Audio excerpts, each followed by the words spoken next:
네, 반갑습니다. 문화평론가 조우석입니다. 극강 제3강을 시작하겠습니다. 여러분 기억하실지 모르겠습니다. 제 극강의 첫 번째 강의는 종북괴물 김기종, 이석기는 누가 키웠나? 라는 제목이었습니다. 두 번째는 왜 대한민국 문화예술계는 좌파들의 세상인가를 다뤘습니다. 저는 이 두 번의 강의에 걸쳐서 종북 숙주는 따로 있는데 그게 소설가 조정래, 한양대 교수 리영이, 문학평론가, 창작가 비평의 편집인이자 발행인 백낙청 세 사람이라고 얘기를 했습니다. 오늘은 제3강인데 이 세 사람에 대해서 맛보기로 5분씩 여러분한테 소개를 하겠습니다. 왜 맛보기로 소개를 한번 하느냐 하면 이분들이 나이가 많기 때문에 그렇습니다. 그래서 이 강의를 보는 분들은 아마도 조정래라는 뭐 이름이 이제 익숙한 이름일 수도 있지만 리형이 그러면 죽은 지도 한 3, 4년 됐고 멀 수도 있습니다. 이형이는 1929년생입니다. 살아있다면 몇 살이 되는 겁니까? 86세가 되는 거죠. 이영희의 망령은 지금까지 우리 망령이라는 표현을 제가 썼습니다. 감히 고스트. 이영희의 망령은 우리 사회 도처에 있습니다.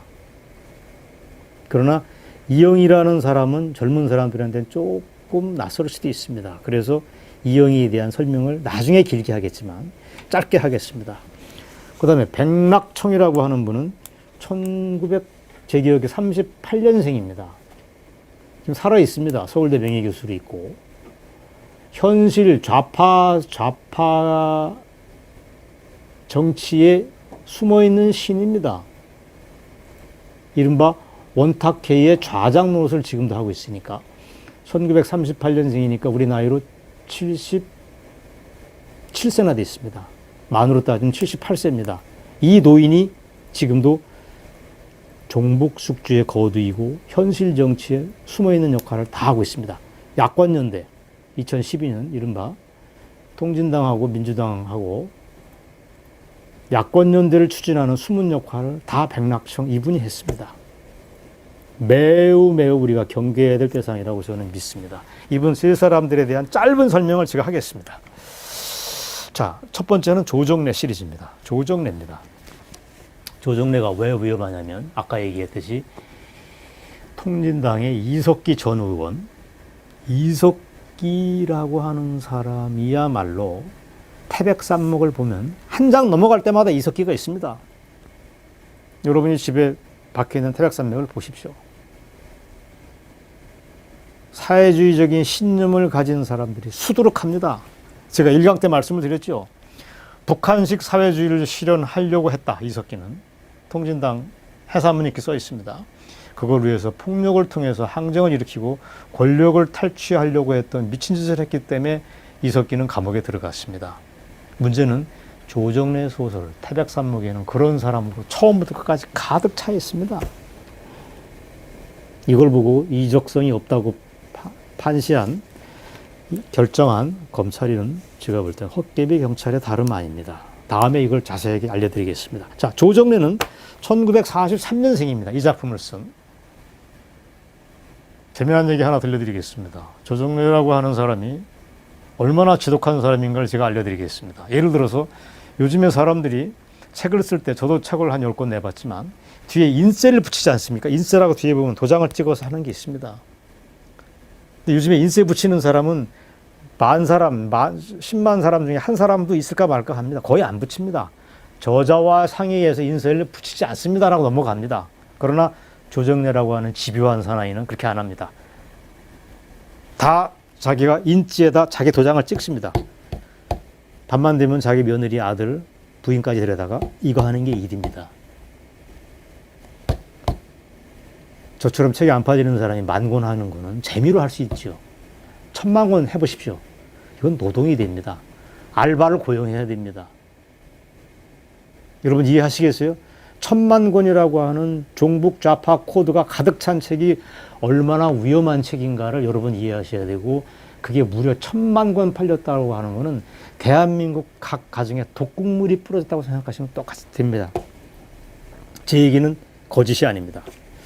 자, 그런데 이 조정래라고 하는 분이 자기 며느리 될 사람, 이건 유명한 얘기입니다. 다 저만 아는 얘기 아닙니다. 자기가 쓴 책에도 썼어요. 조정래라고 하는 분이 자기 며느리 될 사람한테 이렇게 지시를 합니다. 얘야, 며느라, 너는 내 며느리가 되기 위해서는 내가 쓴 태백산맥 10권짜리를 처음부터 끝까지 손으로 써라 라는 부탁을 합니다. 부탁인지 압박인지 권유인지 잘 모르겠습니다. 왜 써야 되느냐? 너는 첫째 이유는, 첫째, 시아버지 될 사람이 머릿속에 무슨 생각이 있는가를 네가 알아야 되는 거 아니냐?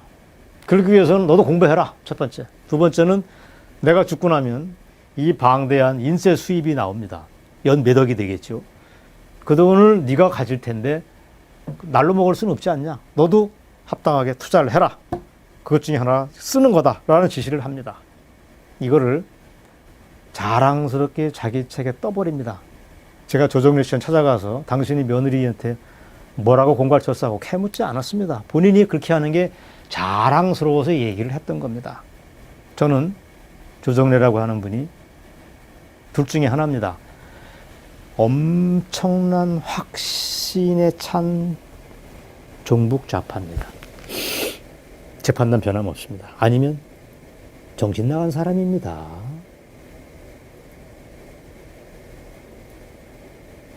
자기 책 10권짜리를 자기는 취해서 미쳐서 썼다고 치도 어떻게 며느리한테 그걸 쓰게 합니까? 저는 조정래라고 하는 분의 멘탈리티가 온전한가 하는 의문을 은근히 가지고 있습니다.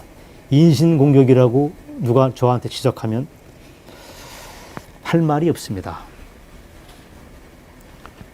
조정래, 이분이 여러분들한테 머릿속에 낯설다면 지난해 우리나라에서 종합 교보문고가 집계한 종합 베스트셀러 10개를 꼽았습니다. 그 중에 10번째 책이 조정래의 책이었습니다. 제목이 정글만리였습니다. 그 책을, 이것도 3권짜리입니다. 조정래 이분은 주로 책을 한 권을 안 내고 2권, 3권으로 늘리는 걸 좋아합니다. 제가 조정래에 대해서 비판하는 게 못 믿어오시면 3권짜리를 사서 보십시오. 사기가 아까우시면 도서관에서 빌려서 보십시오. 문장이 안 되는 사람입니다. 내러티브가 없습니다. 한마디로 친중 사대주의로 가득 차 있습니다. 미국은 안 돼. 반미 코드가 가득 심어져 있습니다. 여전히 좌파입니다. 다음에 극강에서는 제가 조정래 이분에 대해서 2번, 3번에 걸쳐서 융단 폭격을 하도록 하겠습니다. 디테일을 가지고 승부를 내겠습니다. 자, 두 번째. 조정래에서 두 번째 제가 극강에서 비판할 사람은 1929년생인 리영입니다. 이분은 원래 조선일보 기자였습니다. 저는 이분이 쓴 회고록도 보고 이영희가 쓴 책은 70년대부터 다 봤습니다. 왜냐하면 제가 75학번이기 때문에. 이영희가 우상과 이성이라고 하는 책, 그걸 낸 게 제 기억에 1974년입니다. 그렇기 때문에 이분하고는 나이 차이는 벌어지지만 거의 동시대 감각을 가지고 있습니다. 이영희는 저한테 계속 추적당했다고 생각하시면 되겠습니다. 이영희는 고향이 이북입니다. 잘 살았다고 합니다. 어머니가 부잣집 딸이었다고 합니다. 그럼에도 불구하고 남쪽에 넘어와서는 종북 좌파의 숙주 노릇을 했습니다. 예를 들어서 북한 핵을 기꺼이 옹호한 첫 번째 사람이 이영희였습니다. 여러분 이걸 기억해 두셔야 됩니다. 이석기가 소설가 조정래 소설 속에서 튀어나온 캐릭터라고 제가 얘기했지만 북한 핵을 옹호하는 첫 번째 사람은 이영희였습니다. 이영희는 또 대한민국은 태어나서는 안 될 나라고 실패한 나라라고 규정했던 거의 첫 번째 위인이었습니다. 또 열렬한 김일성주의자였습니다. 그전에는 마오이스트였습니다. 모택동을 열렬하게 찬양했던 사람입니다. 이런 사람이 아까 저번에 제가 말씀드린 대로 1980년대 대한민국 최고의 사상의 스승이라고 떠받드는 건 제가 볼 때 심하게 문제가 있다는 판단이 듭니다. 이영희가 썼던 글을 제가 메모를 해왔습니다. 그걸 여러분들하고 잠시 읽어보겠습니다. 이영희가 맨정신으로 사는 사람인가, 정신 나간 종북 좌파인가를 여러분 판단해 보시기 바랍니다. 이영희에 관한 일화는 다음에 또 여러분 많이 들려드리겠습니다. 오늘은 이영희의 핵심 멘트만 기억을 하시면 됩니다. 이영희가 이렇게 얘기를 합니다. 남쪽 사회는, 한국이란 말도 안 씁니다. 남쪽 사회라고 얘기를 합니다. 남쪽 사회는 외세 의존을 대가로 자본주의에 그런대로 성공을 했다. 북쪽은 그 반대의 철학으로, 즉 자력 강생의 원리로 높은 민족적 자존심과 동포애가 감도는 순박한 사회를 실현했다. 여러분 믿어지십니까? 자기 나라 사람을 못 먹여서 300명을 굶어 죽인 나라를 보고 동포애가 감도는 순박한 사회를 실현했고 자력 강성의 높은 민족 자존심에 넘쳤던 나라라고 설명을 했습니다. 이영희는 이만큼 종북 환자였습니다. 지금도 이영희를 추종하는 사람은 이영희 책을 다시 한번 읽어보시기 바랍니다. 제가 볼 때 이영희는 친북, 종북 좌파의 원조입니다. 이 사람이 쓴 책 우상과 이성, 전환시대의 논리, 8억인과의 대화 등은 제 방에 다 있는데 다음 기회에 여러분들 책을 보여드리겠습니다. 얼마나 끔찍한 책인가를 다음에 보여드리겠습니다. 자, 그 다음에 이영희는 3, 4년대로 돌아갔습니다. 중앙일보 포함해서 엄청난 부음 기사가 떴습니다.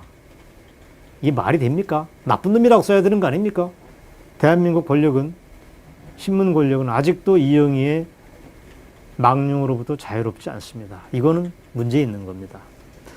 자, 백낙청 얘기를 마저 하겠습니다. 이분은 명색이 서울대 명의교수입니다. 저보다 비교할 수 없이 잘 먹고 잘 살았던 분입니다. 그러나 종북 후주 중에 종북 수주입니다. 이분은 여러분 그렇게 낯선 분이 아닙니다. 아까 얘기한 대로 야권연대를 뒤에서 주선한 숨어있는 신입니다. 이분에 관한 일화는 굉장히 많이 있습니다. 이분은 대표적으로 대한민국 체제 속에서 혜택을 받아온 사람입니다. 예를 들어서 이분이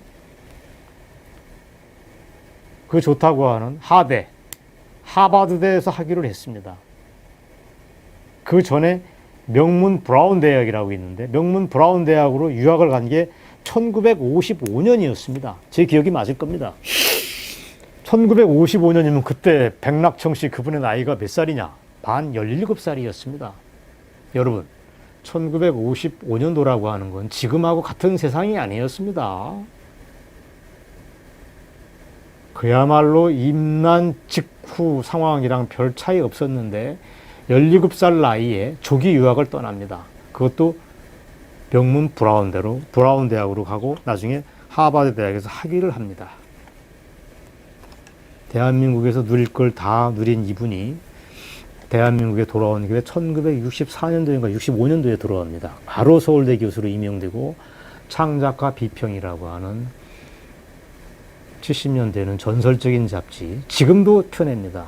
이 잡지를 펴내면서 지금도 문화 권력을 반세기 넘도록 가지고 있습니다.